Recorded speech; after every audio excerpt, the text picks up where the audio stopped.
بسم اللہ الرحمن الرحیم۔ السلام علیکم ناظرین، آج حدیث نمبر 8 ہے جسے حضرت ابو ہریرہ رضی اللہ تعالیٰ عنہ نے روایت کیا ہے۔ حضرت ابو ہریرہ رضی اللہ تعالیٰ عنہ کو یہ شرف حاصل ہے کہ یہ سب سے زیادہ احادیث روایت کرنے والے صحابی ہیں۔ حضرت ابو ہریرہ رضی اللہ تعالیٰ عنہ نبی کریم صلی اللہ علیہ وآلہ وسلم سے روایت کرتے ہیں کہ آپ صلی اللہ علیہ وآلہ وسلم نے فرمایا، 7 محلقات سے بچو۔ لوگوں نے پوچھا، اے اللہ کے رسول صلی اللہ علیہ وآلہ وسلم، وہ کون سے گناہ ہیں؟ آپ صلی اللہ علیہ وآلہ وسلم نے فرمایا، اللہ کے ساتھ کسی کو شریک کرنا، جادو کرنا، ناحق کسی آدمی کو قتل کرنا، سود کھانا، یتیم کا مال کھانا، میدان جنگ سے بھاگنا اور پاک دامن بھولی بالی مومن عورتوں پر تہمت لگانا۔ تو یہ حدیث مبارکہ صحیح بخاری اور صحیح مسلم سے اخذ کی گئی ہے۔ اس حدیث مبارکہ میں 7 کبیرہ گناہوں کا تذکرہ کیا گیا ہے جو انسانوں کو ہلاک کر دیتے ہیں، اور وہ جو 7 کبیرہ گناہ ہیں اس میں سب سے پہلے نمبر پہ شرک کو رکھا گیا ہے کہ اللہ تعالیٰ کی ذات و صفات اور اس کے اختیارات میں کسی کو شامل کرنا شرک کہلاتا ہے۔ یہ گناہ کبیرہ ہے۔ اللہ تعالیٰ اس گناہ کے حامل انسان کو کبھی نہیں بخشتا۔ اللہ تعالیٰ نے سورہ نساء میں فرمایا، بے شک اللہ تعالیٰ یہ بات معاف نہیں کرتا کہ اس کے ساتھ کسی کو شریک بنایا جائے، اس کے علاوہ جسے چاہتا ہے معاف کر دیتا ہے۔ اسی طرح قرآن مجید میں ایک اور جگہ پر سورہ لقمان میں آتا ہے کہ بے شک شرک بہت بڑا ظلم ہے۔ نمبر 2 پر جادو کی مذمت کی گئی ہے۔ جادو کی اسلام نے ممانعت کی ہے کیونکہ یہ ایسا علم ہے جو انسانیت کے لیے بہت نقصان دہ ہے۔ اس میں انسان جنات اور شیطانوں کی سرپرستی میں لوگوں کو نقصان پہنچاتا ہے۔ اللہ تعالیٰ کے بھیجے ہوئے فرشتے ہاروت و ماروت جب یہودیوں کو جادو سکھاتے تھے تو کہتے، جیسے سورہ بقرہ میں آیا ہے، تم کفر میں مبتلا نہ ہو۔ اس آیت میں جادو کی مذمت آئی ہے، اس لیے بزرگوں کا قول ہے کہ جادو اگرچہ برحق ہے لیکن کرنے والا کافر ہے۔ جادو سے بچنے کا طریقہ یہ ہے کہ باوضو رہیں اور باوضو سوئیں، اور اعوذ باللہ من الشیطان الرجیم کا ذکر کثرت سے کرتے رہیں، 4 کل پڑھ کر سوئیں، آیت الکرسی پڑھ کر سوئیں اور نیک اعمال کریں۔ اس حدیث مبارکہ میں جو تیسری محلقات کا ذکر کیا گیا ہے وہ ہے قتل ناحق کرنا۔ اللہ تعالیٰ نے فرمایا سورہ نساء میں، جس نے کسی مومن کو جان بوجھ کر قتل کیا تو اس کی سزا جہنم ہے اور وہ ہمیشہ اس میں رہے گا۔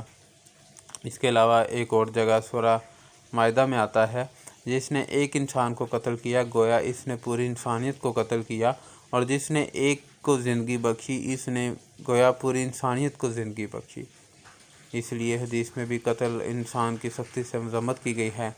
فرمایا، مسلمان کو گالی دینا گناہ اور قتل کرنا کفر ہے، اس لیے قتل پر قاتل کو قصاص میں قتل کرنے کا حکم دیا گیا ہے۔ اور نمبر 4 پہ جس محلقات کا ذکر آیا ہے وہ یہ ہے کہ سود ایک لعنت ہے اور سود کو کبیرہ گناہوں میں شامل کیا گیا ہے۔ یہ انسانیت کا معاشی قتل ہے۔ اس سے امیر بلا محنت امیر تر اور غریب محنت کے باوجود مزید غریب تر ہوتے چلے جاتے ہیں۔ اس لیے اللہ تعالیٰ نے سورہ بقرہ میں فرمایا، اللہ تعالیٰ نے تجارت کو حلال اور سود کو حرام کیا ہے۔ اللہ تعالیٰ نے سود چھوڑ دینے کا حکم دیا ہے۔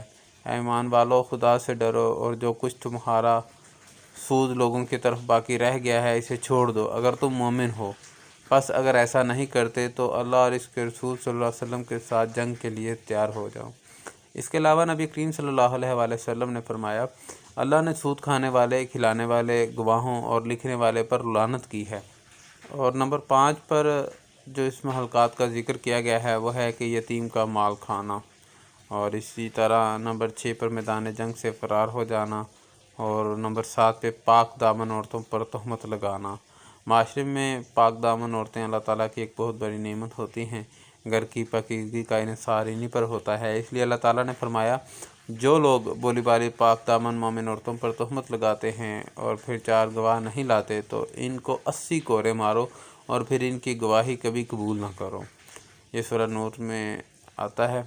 اس لیے حدیث میں بھی اس کی مذمت کی گئی ہے۔ ارشاد نبی صلی اللہ علیہ وسلم ہے، پاک دامن عورتوں پر تہمت لگانا 100 برس کے اعمال غارت کر دینا ہے۔ یہ بات واضح ہے کہ معصوم اور پاک دامن عورتوں پر تہمت کا نتیجہ صرف انہی تک محدود نہیں رہتا، بلکہ اس سے دو خاندانوں کے درمیان دشمنی کی بنیاد پڑتی ہے جو بڑھتے بڑھتے پورے معاشرے کو اپنی لپیٹ میں لے لیتی ہے۔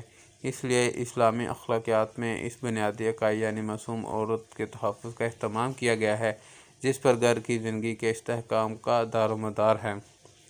لہٰذا اس حدیث مبارکہ میں 7 مہلکات کا ذکر کیا گیا ہے جن سے بچنے کہ اللہ تعالی ہمیں توفیق عطا فرمائے اور اپنی دنیا و آخرت کو سنوارنے کی توفیق عطا فرمائے۔ اللہ تعالیٰ سے دعا ہے کہ ہمیں اس حدیث مبارکہ پر عمل پیرا ہونے کی توفیق عطا فرمائے، اور میں امید کرتا ہوں کہ آپ نے پہلی حدیث مبارکہ بھی سنی ہوں گی، اگر نہیں سنی تو وہ بھی لازمی سنیں، کیونکہ اللہ کا کلام قرآن مجید اور نبی کریم صلی اللہ علیہ وسلم کی سیرت مبارکہ ہمارے لیے بہترین نمونہ ہیں اور ہدایت کا سرچشمہ ہیں۔ انشاءاللہ تعالیٰ ایک اور حدیث کے ساتھ ملیں گے اگلی ویڈیو میں، تب تک کے لیے اللہ حافظ۔